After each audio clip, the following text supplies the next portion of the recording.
Going to pray before I start because, well, yes. Lord, I need you to release this message, and I need you to help me with the hows and the whys of doing this now. Lord, I ask that your words be through me, and that I hear even when I'm sharing and not get off track. Lord, I just ask that the kids be able to participate and hear from you as well. And Lord, just touch our hearts with what you want to say about your people and the times and seasons. Amen. So I signed up randomly. Well, it always feels random sometimes. I signed up randomly on this list where we pass around who's going to talk when, and I always hate doing that unless I have a specific message. But I ask the Lord, and He just says, pick one, and then I pick one. It seems random, and then I find out as it gets closer that it's this reason or that reason. And for this day, I signed up way back in January. Skipped February entirely, and didn't know why I was doing this particular week. And then I realized that Purim was last Wednesday, or Purim Eve was Wednesday. Purim Day was Thursday. And Purim is the Feast of Lots. It's celebrated by the Jewish people. Celebrated on the 14th day of Adar, or Adar. I don't actually know how to say these words correctly, so I just do my best. But they're celebrating the deliverance of the Jewish people from a plot to exterminate them. And it's commemorating this miraculous story, the turn of events described in the book of Esther. So in order for them to celebrate this, it's considered one of the most joyous holidays. They have a festive meal. Some wear costumes. They give gifts of food to friends and the needy. There are specific readings and prayers, which is very common in all of their feasts and festivals. The children often perform a play where they act out the Esther story. Noisemakers are used during the service in the reading of Esther.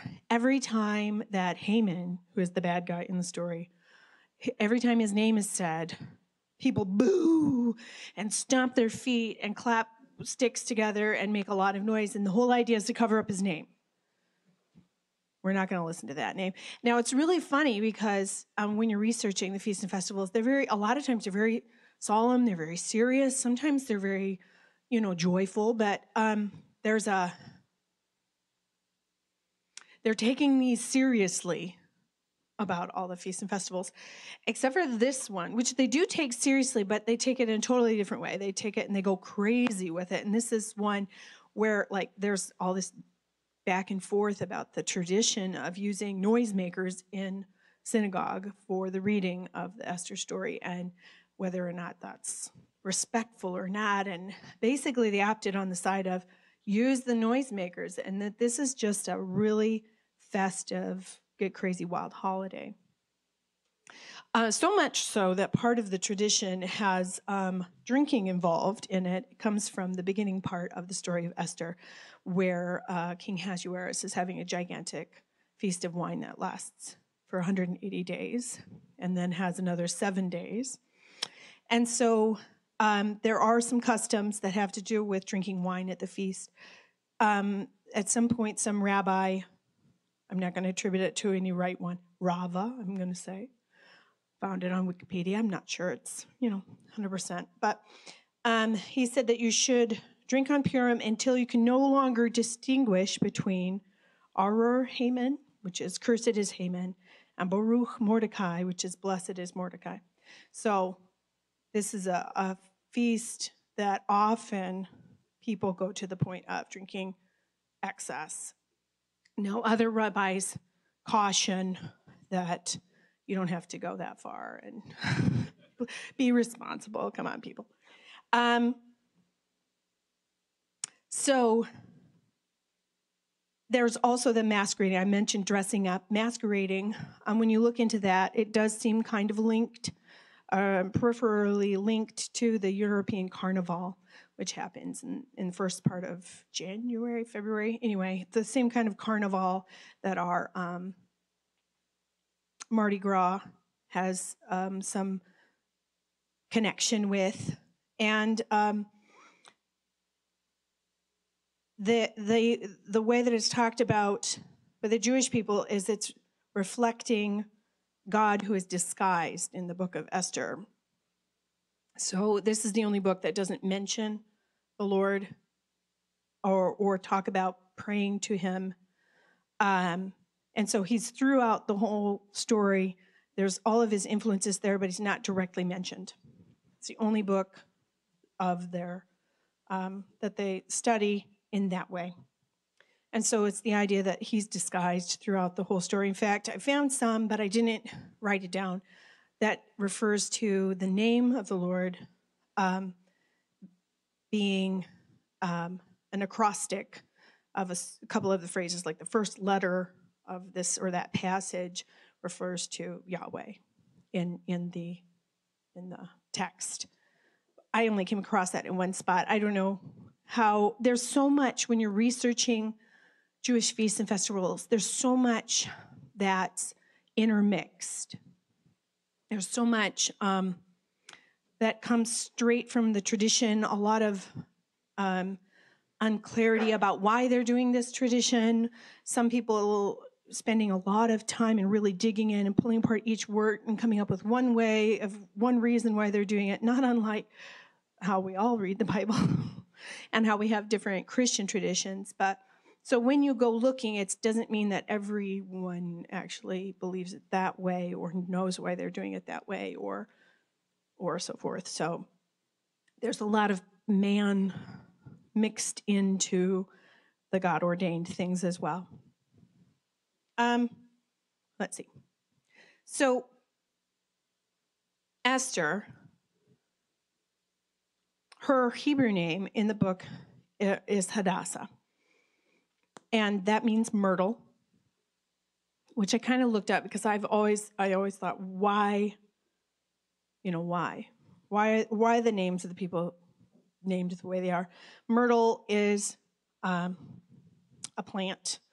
It's actually used in Jewish liturgy as one of the 4 sacred plants, one of the 4 species that's used in waving the 4 species, which is part of the Feast of Tabernacles.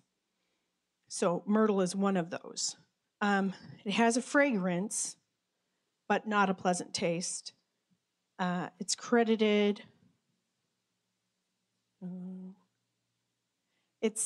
as medicinal.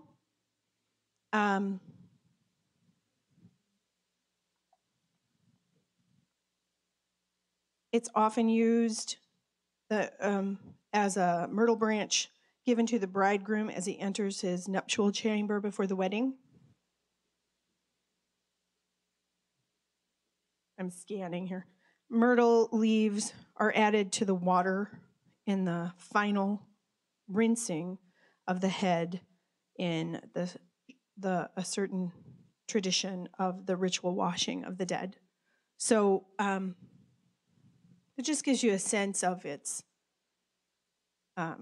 importantness and the kind of the medicinal property of it. And that's Queen Esther's Hebrew name. Now, often as part of the Jewish tradition, they read Psalm 22. They have attributed different meanings to Psalm 22, and they say that there's some question. It says the Psalm of David in my book, but they also consider it to be a story about Esther, and they pull out certain verses as to why. And when you read about it from a particular angle, of a Jewish tradition angle, they don't necessarily recognize any of the passages that we might recognize as referring to Jesus, as being a foretelling, as a prophetic word about Jesus. And so they use it differently than that.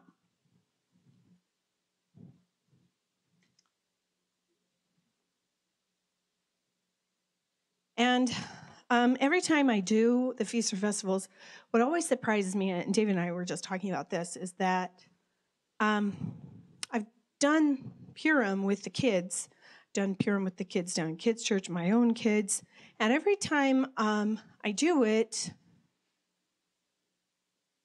I focus on a different element. Not intentionally, I just feel like that's what the Lord is talking to me about it. In the past, when I did with the kids, it was all about making crowns.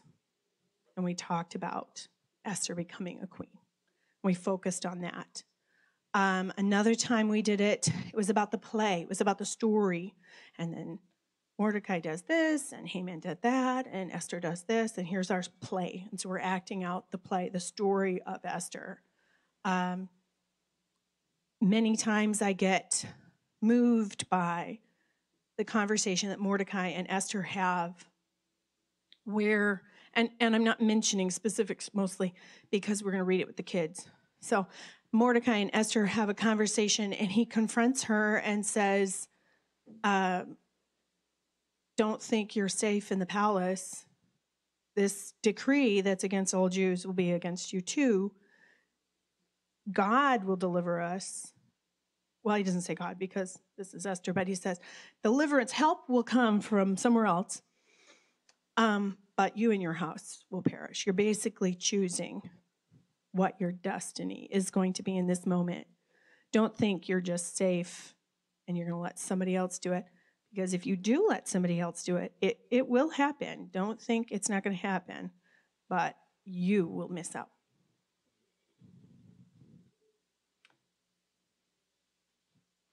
So this time, I was really focusing on, that always strikes me. I always get kind of stuck in that because there's so many times in my life where perhaps you were put in this place for such a time as this, that moment,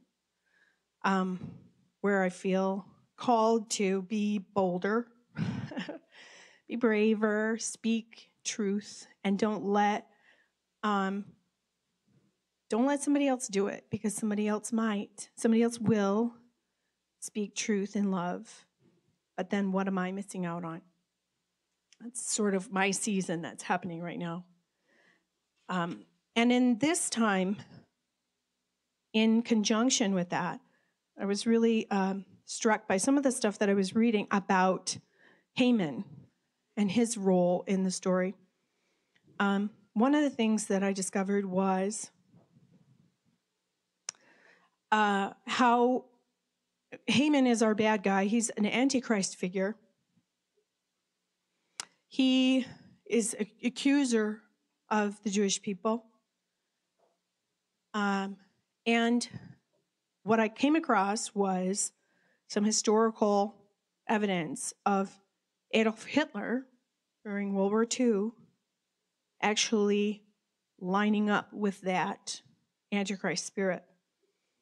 He specifically forbade or banned the observance of Purim in a speech in 1938. He surmised that, Nazis often attacked Jews, coordinated with Jewish festivals.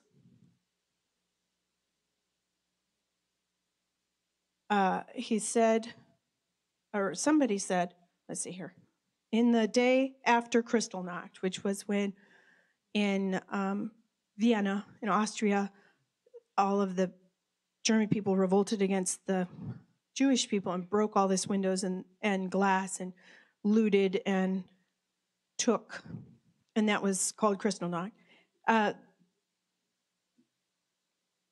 Julius Streicher, I don't know who this person is, surmised that just as the Jews butchered 75,000 Persians in one night, the same fate would have befallen the German people had the Jews succeeded in inciting a war against Germany the day after Kristallnacht. So they really strongly connected this.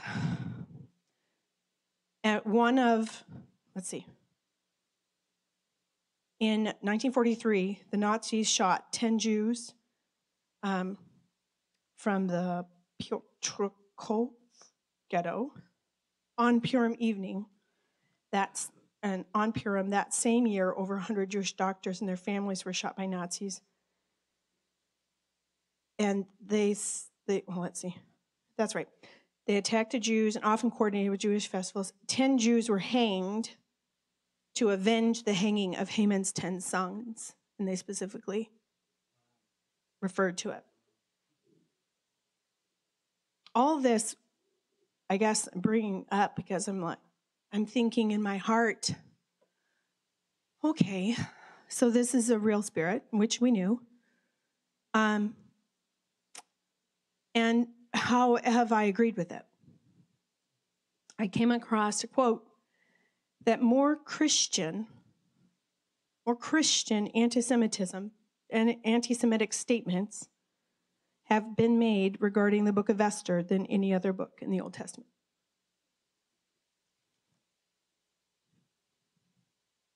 And as I'm reading Esther and preparing for this message, I also am doing a chronological Bible. I'm a little off because of the Ark trip and because I'm sharing it with my husband. So we're both reading the same exact Bible, and it takes sharing. And at the same time as learning about Esther and learning about this anti-Semitism, and that Christians have said these anti-Semitic statements regarding the book of Esther, I'm reading Leviticus, and I'm reading about the different purifications and the sacrifice this and do this and sprinkle the blood here and kill this animal. And if you've done this and do this over and over and over and over again. And what struck me, and I want to finish up so the kids can come up. What struck me was how exempt we feel. In terms of, we look at this as God's law laid out for the Jewish people, and we go, oh, Jesus paid it. I don't even need to read those passages. I'll just gloss over. Yeah, bulls. Okay. Now sheep. Got it. Lots of purification, lots of atonement, lots of, okay, oh my gosh. Lots of repetition of this. Hello, lots of repetition. Now, I'm not saying that Jesus is not the complete atoning sacrifice. He is. But what struck me was that when, for example, Leviticus 4:13, now if the whole congregation of Israel sins unintentionally, and the thing is hidden from the eyes of the assembly, and they've done something against any of the commandments of the Lord in anything which should not be done, and are guilty, when the sin which they have committed becomes known, then the assembly shall offer a sacrifice. They shall offer a young bull. And I thought, okay, so the sacrifice is Jesus taking care of it. But wait a minute, there's something before. When you've done these things and it becomes known, then the sacrifice does something. And there's other verses where it actually talks about repenting. When you do this, then you go. Then you repent. Go before. So it just became clear, reading the repetition, that absolutely the sacrifice has been made. However, our job is to realize we need it, and then ask to be forgiven. And then the sacrifice does something. It was always that way.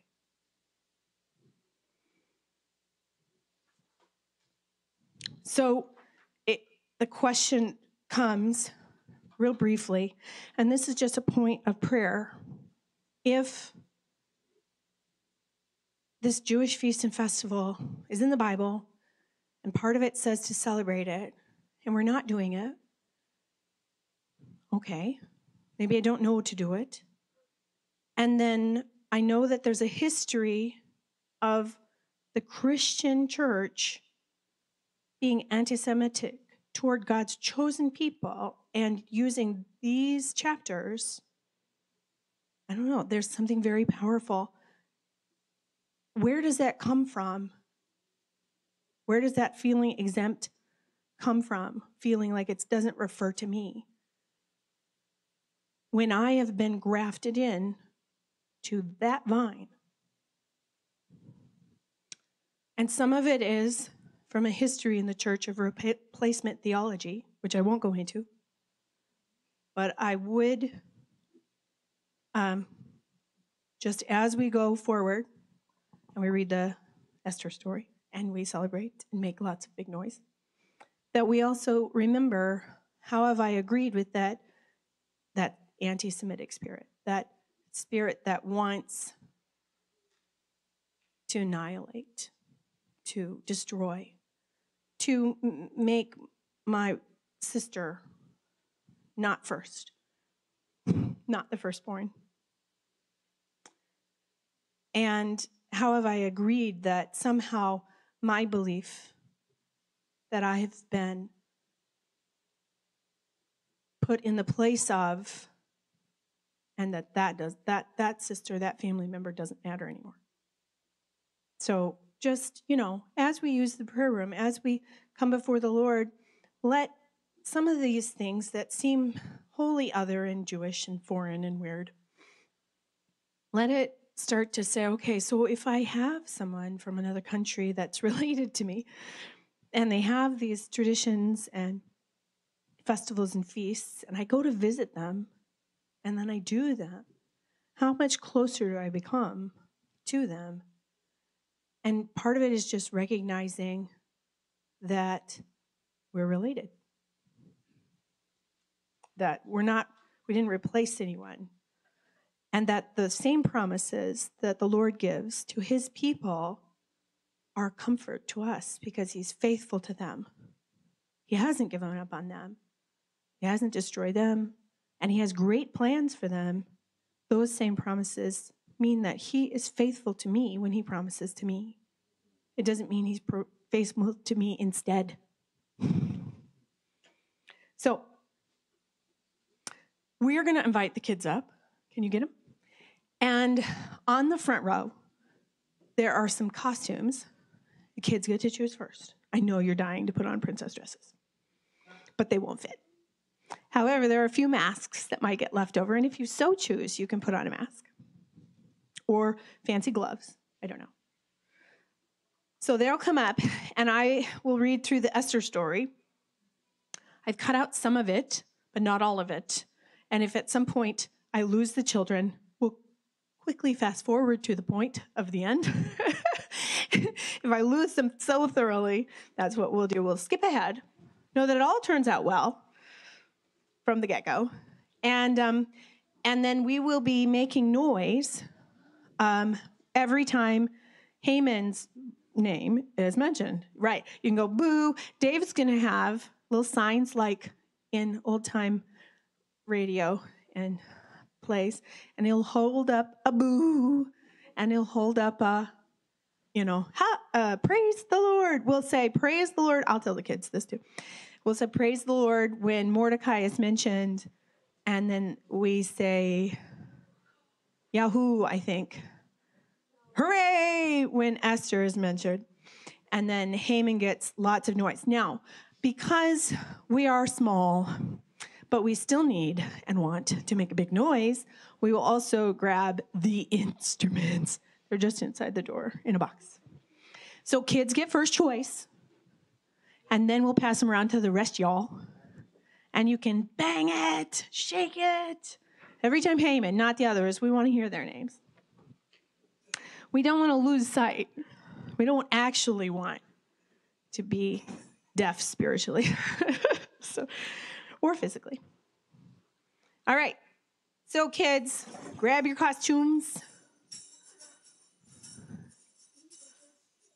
Ollie is stuck. You had to unzip it first. And then there are instruments. Kids, you can each have one instrument. Well, no, we're not actually acting it out. We're responding to the story. And because costumes are cool, you get to wear costumes. You can be Haman or whatever. Okay, so each grab an instrument, and then we're going to you can just, hold it out to congregation if they want to. So do you all have an instrument? Holly, do you have an instrument? Okay, grab one. Probably the biggest ones are already getting chosen, but that's okay. Okay. Now Dave's going to walk by, and if you want an instrument, and you know you do, and you know you do, you take an instrument. Okay, so the way this game works is when we say, hey, men, you get to make a lot of noise for like 1, 2, and that's it. Okay, just that long. 1, 2, that's it. Boo! Right? When we say Mordecai, we get to say, praise the Lord. When we say no instruments for praise the Lord, I mean, that's kind of weird, but we just want to hear the praise the Lord. So when we say Mordecai, we'll say, praise the Lord. And when we say Esther, we'll say, what is it? Hooray? Hooray! We couldn't decide for Esther. It's not completely uniform. Whatever cheer you want. We're afraid if we wrote cheer, all the kids would go, cheer, rather than, like applaud or whatever. Okay, sit on the front row, Elisha, instead of on the top of sit on the front row. Okay, Dave's got the signs. I've got signs. He's got signs. Okay, so for one practice, here we go. Haman. All right. Mordecai. Praise the Lord. Esther. Hooray! Yay. Okay. So, now it came to pass in the days of Ahasuerus, this was Ahasuerus, who reigned over 127 provinces from India to Ethiopia. In those days, when King Ahasuerus sat on the throne of his kingdom, which was in Shushan the citadel, that in the 3rd year of his reign, he made a feast for all of his officials and servants, the powers of Media and Persia, the nobles and the princes and provinces being before him. When he had showed the riches of his glorious kingdom and the splendor of his excellent majesty for many days, 180 days in all, that when these days were completed, the king made a feast lasting 7 days for all the people who were present in Shushan the citadel, from great to small, in the court of the garden of the king's palace. Queen Vashti also made a feast for the women in the royal palace, which belonged to King Ahasuerus. On the 7th day, when the heart of the king was merry with wine, he commanded 7 eunuchs who served in the presence of King Ahasuerus to bring Queen Vashti before the king wearing her royal crown in order to show her beauty to the people and the officials, for she was beautiful to behold. But Queen Vashti refused to come to the king's command brought by his eunuchs before the king. Therefore, the king was furious and his anger burned within him. And then the king said to his wise men who understood the times, for this was the king's manner toward all who knew law and justice, what shall we do to Queen Vashti according to the law? Because she did not obey the command of King Ahasuerus brought to her by the eunuchs. And Memucan answered before the king and the princes, Queen Vashti has not only wronged the king, but also the princes and all the people who are in the province of King Ahasuerus. For the queen's behavior will become known to all women, that they will despise their husbands in their eyes. When they report, King Ahasuerus commanded Queen Vashti to be brought before him, but she did not come. This very day, the noble ladies of Persia and Media will say to all of the king's officials that they have heard of the behavior of the queen. Thus, there will be excessive contempt and wrath. If it pleases the king, let a royal decree go out from him. Let it be recorded in the laws of the Persians and Medes, so that it will not be altered, that Vashti shall come no more before King Ahasuerus, and let the king give her royal position to another who is better than she. And the reply pleased the king and the princes, and the king did according to the word of Memucan.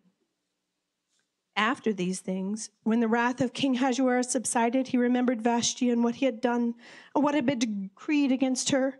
And then the king's servants who attended him said, "Let beautiful young virgins be brought to the king, and let the king appoint officers in all the provinces of the kingdom, that they may gather all the beautiful young virgins to the Shushan the citadel, into the women's quarter, under the custody of Haggai, the king's eunuch, custody of the women, and let beauty preparations be given to them. Then let the young woman who pleases the king be queen instead of Vashti." This thing pleased the king, and he did so. In Shushan the citadel, there was a certain Jew whose name was Mordecai, the son of Jair. Mordecai, praise the Lord, the son of Shimei, the son of Kish, a Benjamite. And Mordecai had brought up Hadassah, that is Esther, his uncle's daughter, for she had neither father nor mother. The young woman was lovely and beautiful. And when her father and mother died, Mordecai took her as his own daughter. So it was, when the king's command and decree was heard, and when many young women were gathered in Shushan the citadel under the custody of Haggai, that Esther also was taken to the king's palace into the care of Haggai, the custody of the women. Now the young woman pleased him, and she obtained his favor. So he readily gave beauty preparations for her beside her allowance, and then 7 choice maidservants were provided for her from the king's palace. And he moved her and her maidservants into the best place in the house of the women. Esther had not revealed her people or family, for Mordecai had charged her not to reveal it.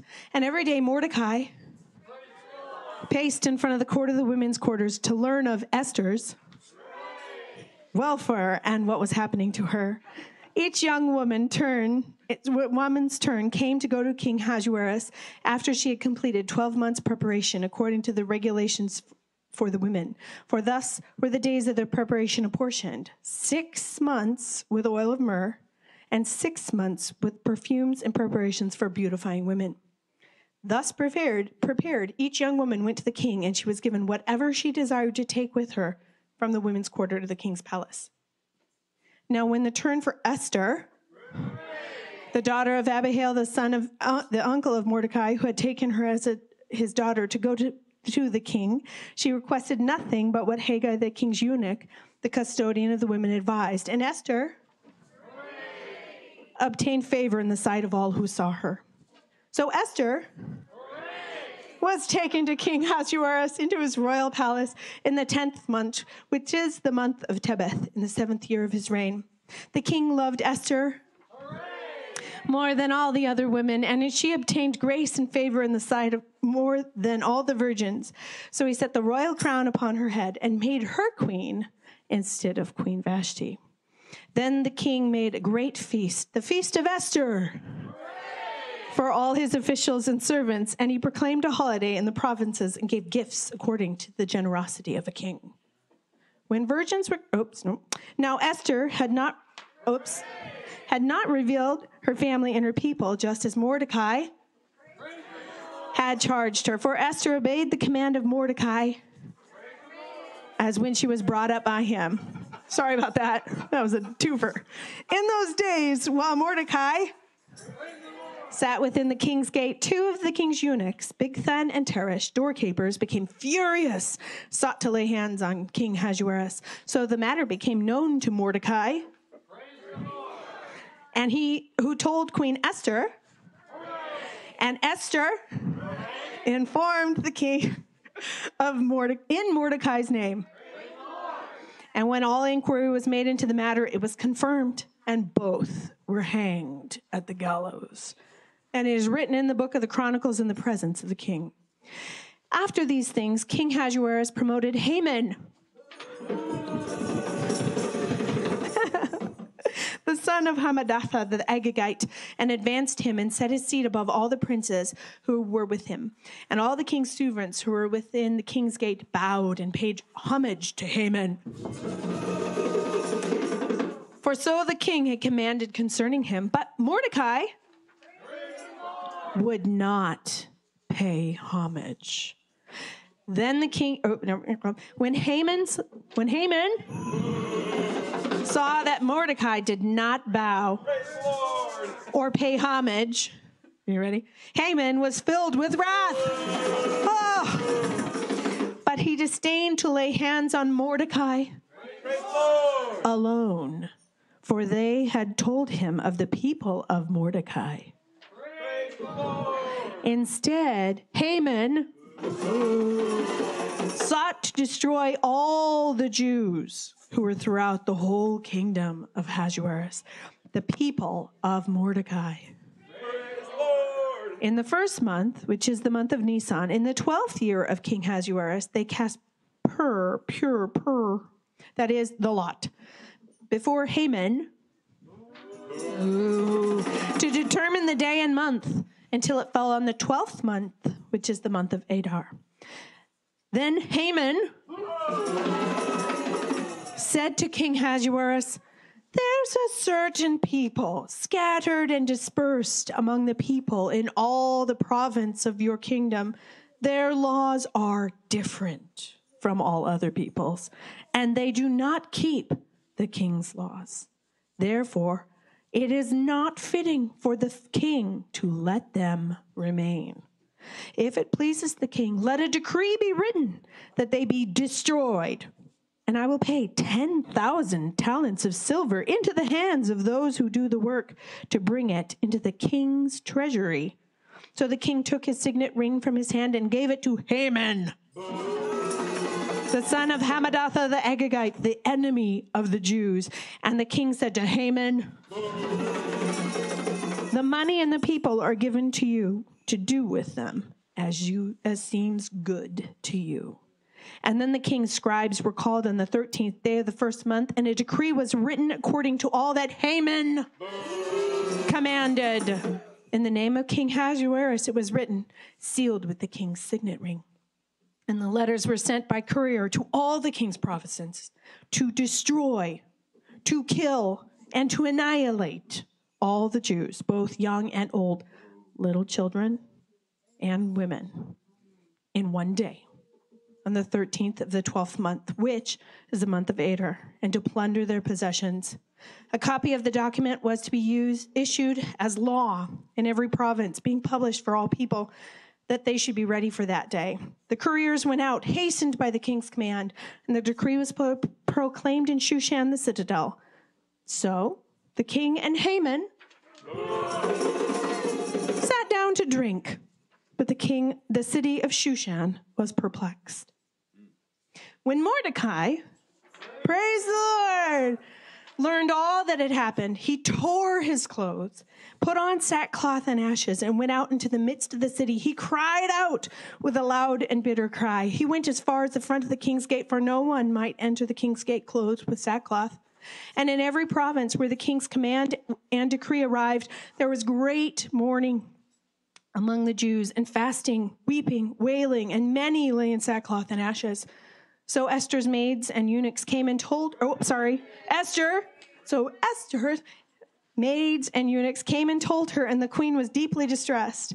And then she sent garments to clothe Mordecai and take his sackcloth away from him, but he would not accept them. Then Esther called Hathach, one of the king's eunuchs whom he had appointed to attend her, and she gave him a command concerning Mordecai to learn what and why this was. And Mordecai, told him all that had happened to him and the sum of money that Haman had promised to pay into the king's treasuries to destroy the Jews. He also gave him a copy of the written decree for their destruction, which was given at Shushan, that he might show it to Esther and explain it to her, and that he might command. I do that every time. Hooray! And explain it to her, that he might command her to go to the king to make supplication to him and plead before him for her people. Wait. Skip. So Hathach returned and told Esther the words of Mordecai. Then Esther spoke to Hathach and gave him a command for Mordecai. All the king's servants and the people of the king's province know that any man or woman who goes into the inner court of the king who has not been called, he has but one law: put all to death, except the one whom the king holds out the golden scepter, that he might live. Yet I myself have not been called to go into the king these 30 days. So they told Mordecai Esther's words, and Mordecai told them to answer Esther, do not think in your heart that you will escape in the king's palace any more than all the other Jews. For if you remain completely silent at this time, relief and deliverance will arise for the Jews from another place. But you and your father's house will perish. Yet who knows whether you have come to the kingdom for such a time as this. And then Esther told them to reply to Mordecai, go gather all the Jews who are present in Shushan and fast for me. Neither eat nor drink for 3 days, night or day. My maids and I will fast likewise, and I will go to the king, which is against the law, and if I perish, I perish. So Mordecai went his way and did according to all that Esther commanded him. Now it happened on the 3rd day that Esther put on her royal robes and stood in the inner court of the king's palace, across from the king's house, while the king sat on his royal throne in the royal house facing the entrance of the house. So it was when the king saw Queen Esther standing in the court that she found favor in his sight. And the king held out to Esther the golden scepter that was in his hand. And then Esther went near and touched the top of the scepter. And the king said to her, what do you wish, Queen Esther? What is your request? It shall be given to you, up to half the kingdom. So Esther answered, if it please the king, let the king and Haman come today to the banquet I have prepared for him. Then the king said, bring Haman quickly, that he may do as Esther has said. So the king and Haman, and Haman went to the banquet that Esther had prepared. At the banquet of wine, the king said to Esther, what is your petition?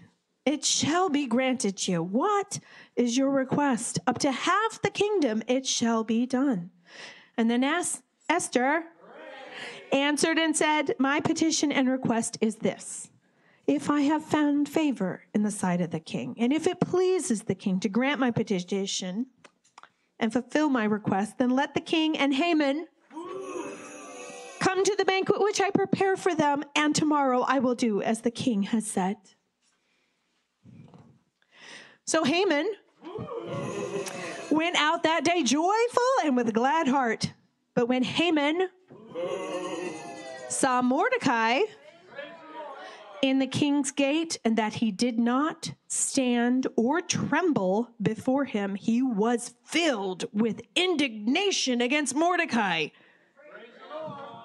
Nevertheless, Haman restrained himself and went home, and he sent and called for his friends and his wife Zeresh. And then Haman told them of his great riches, the multitude of his children, everything in which the king had promoted him, and how he had advanced him above the officials and servants of the king. Moreover, Haman said, besides, Queen Esther invited no one but me to come in with the king to the banquet that she prepared, and tomorrow I am again invited by her along with the king. Yet all this avails me nothing, so long as I see Mordecai, the Jew, sitting at the king's gate. Then his wife Zeresh and all of his friends said to him, let a gallows be made, 50 cubits high, and in the morning suggest to the king that Mordecai be hanged on it, and then go merrily with the king to the banquet. And the thing pleased Haman. Boo. So that he made the gallows. He had the gallows made. That night, the king couldn't sleep. So one was commanded to bring the book of the records of the Chronicles, and they were read before the king. It was found written that Mordecai, praise the Lord, had told of Bigtha and Teresh, two of the king's eunuchs, the doorkeepers who sought to lay hands on the king Ahasuerus. And then the king said, what honor or dignity has been bestowed on Mordecai for this? And the king's servants who attended him said, nothing has been done for him. So the king said, who is in the court? Now Haman had just entered the outer court of the king's palace to suggest that the king hang Mordecai on the gallows that he had prepared for him. The king's servant said to him, Haman is there standing in the court. And the king said, let him come in. So Haman came in, and the king asked him, what shall be done for the man whom the king delights to honor? Now Haman thought in his heart, whom would the king delight to honor more than me? And Haman answered the king, for the man whom the king delights to honor, let a royal robe be brought, which the king has worn, and a horse on which the king has ridden, with a royal crest placed on its head.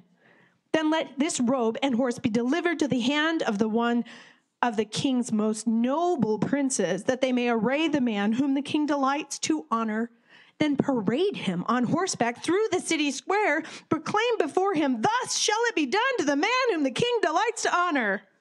Then the king said to Haman, hurry, take the robe and the horse, as you've suggested, and do so for Mordecai. Praise the Lord. The Jew who sits within the king's gates, leave nothing undone, as you have spoken. So Haman took the robe and the horse, arrayed Mordecai, Praise the Lord. led him on horseback through the city square, and proclaimed before him, thus shall it be done to the man whom the king delights to honor. Afterward, Mordecai went back to the king's gate, but Haman hurried to his house mourning with his head covered. When Haman told his wife Zeresh and all his friends everything that had happened to him, his wise men and his wife Zeresh said to him, if Mordecai,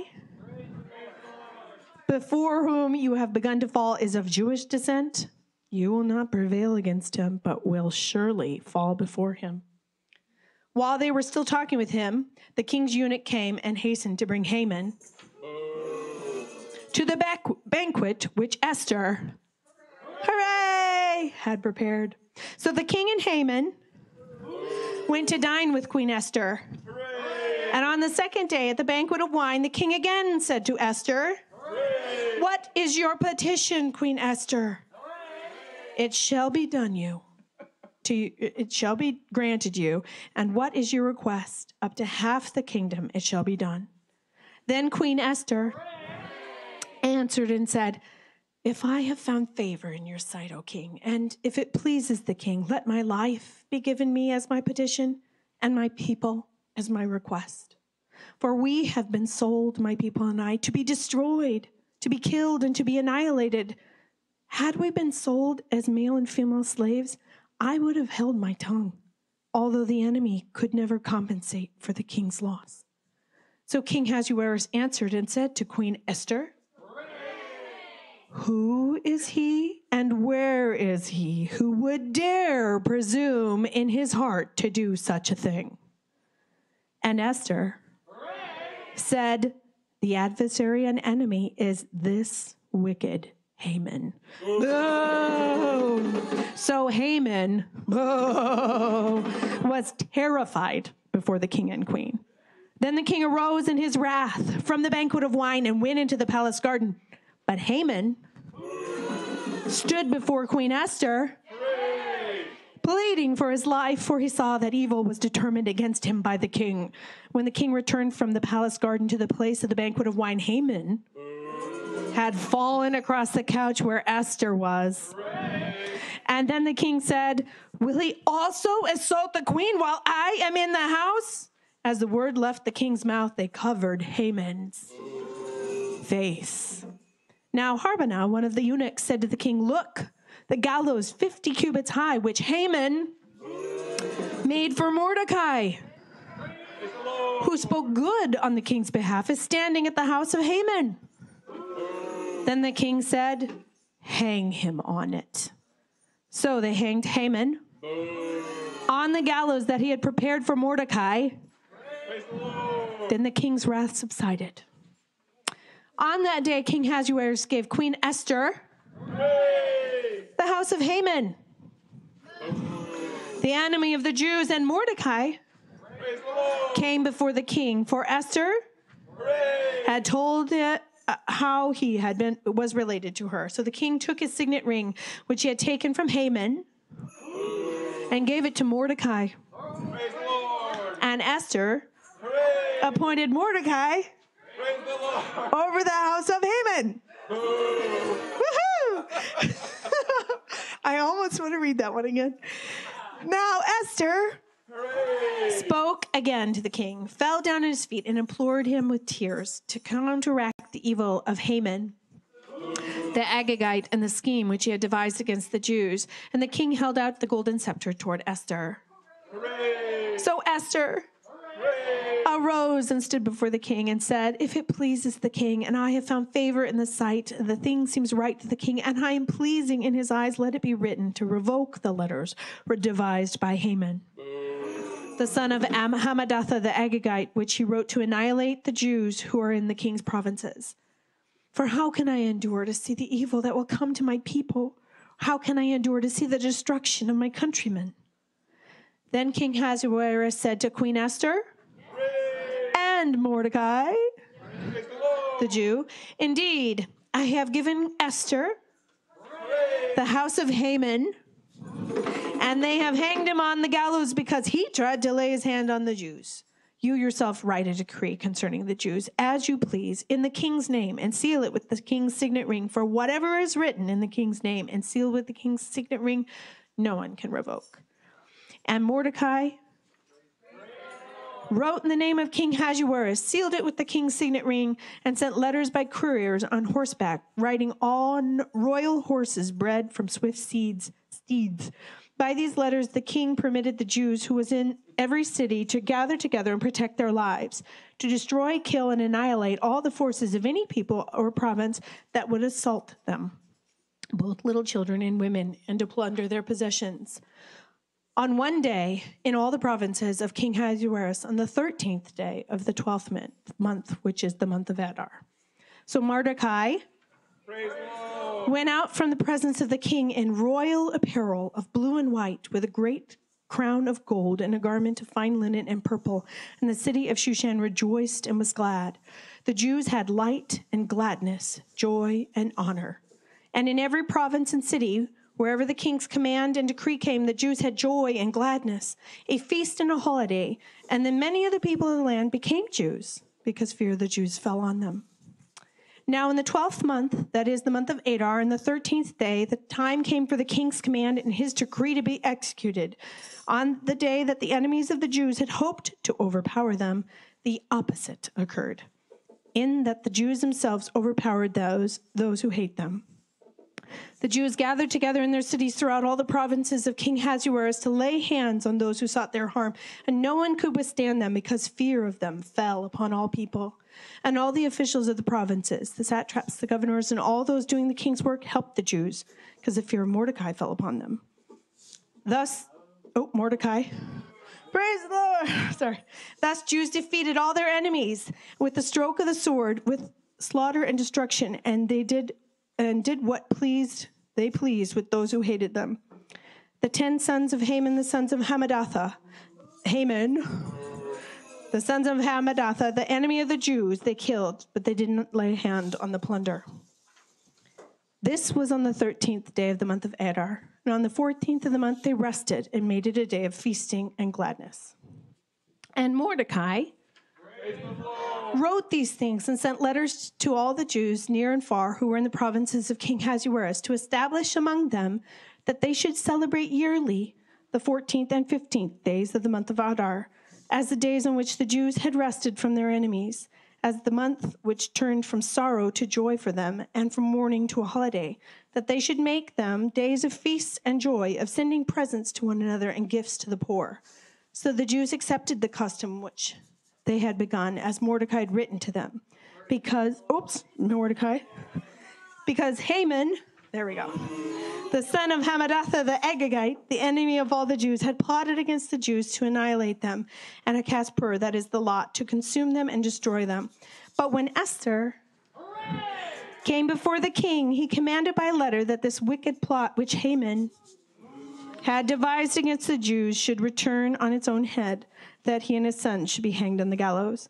So they called these days Purim, after the name Pur. Therefore, because of all the words of this letter, what they had seen concerning this matter and what had happened to them, the Jews established and imposed it upon themselves and their descendants and all those who would join them, that without fail they should celebrate these 2 days every year, according to the written instructions and according to the prescribed times, that these days should be remembered and kept through every generation, every family, every province, and every city, that these days of Purim should not be failed to be observed among the Jews, that the memory of them should not perish among their descendants. Ta-da! Well done. So I just wanted to clarify briefly. It mentions 2 days where I only read the excerpts for one, had to do with a second day that was allotted in Shushan, and so there's a Shushan Purim that is an additional day. So at the end, when it talks about 2 days, when I only mentioned one, that's why. So quick question for anyone, including the kids. What stands out to you about that story? Does anything stand out to you? No, not really. It was hard to remember to say Esther's name as opposed to some of the others. From my perspective, I'm reading along. What do you think? Faithfulness of Mordecai. It talked about him sitting outside of the gates. Even while she was in preparation to become queen, he's constantly outside. Though she became part of the king's court, so to speak, king's harem, he didn't stop being her protector, family member. Absolutely. Anybody else notice anything? It's ironic. How so?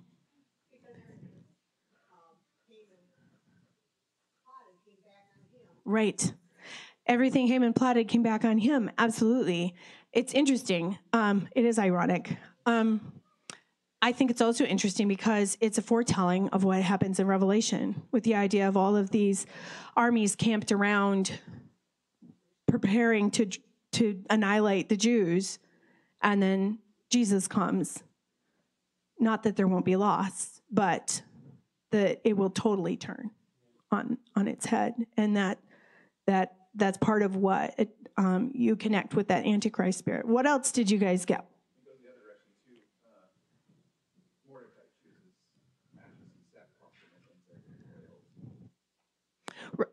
Right, so it goes the other direction too. Mordecai chooses ashes and sackcloth, and then ends up with royalty. And of course, Haman, he wants the royal stuff, and he ends up being at the low end of the totem there. Because this year, like I said before, because this year I was kind of focusing on Haman in a way that I hadn't before, I couldn't help but notice that his desire to be the king, and that's what that Antichrist spirit is. He really wants to be the king in place of. And so Haman, when he says, what would you do to honor? It's all the things that the king had previously. Basically, I want everything you have. Yeah. Anybody else notice anything that they want to? Yeah?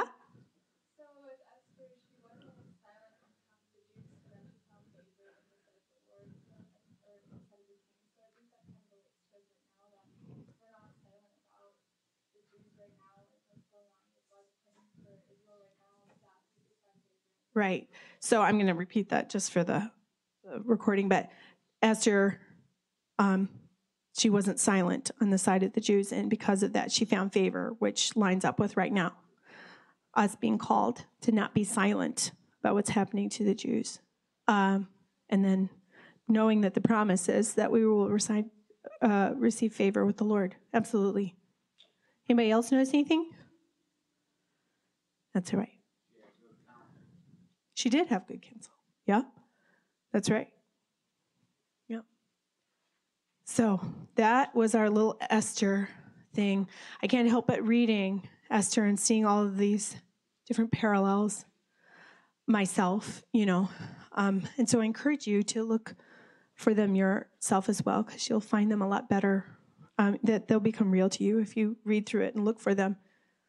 One of the things is that Vashti, the queen, doesn't obey. And Esther, as a character, is very obedient to Mordecai and very obedient to her situation. I can't come before the king. And yet she also comes before the king when she's not summoned. So she does something that's like in disobedience.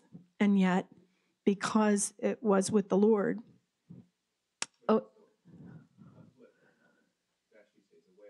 Vashti stays away. That's right. It's a flip. David just said Vashti stays away and Esther comes in. So that's just a reminder too, the idea of we can come before our king and that, we should not stay away. So, Lord, I just ask, as we had fun today and as we shouted and read and heard things, some things that we've heard lots and lots of times, and some things maybe we never made that connection before. Lord, I'm just asking that you let go deep what you want to say to us. Lord, I believe that you want to teach us directly. You want us to talk to you. You want us to go before the king and ask for what we need. Lord, I'm sorry for my own heart not responding to the plight of my Jewish brothers and sisters. Lord, I'm sorry because I was silent, because I have been silent, that they have suffered more, but you have rescued them. And I'm not content anymore to lose what you have for me because I am not standing up for them, Lord. Lord, I ask that we all receive what you desire to give us as we stand boldly for your people. It's hard. It's hard because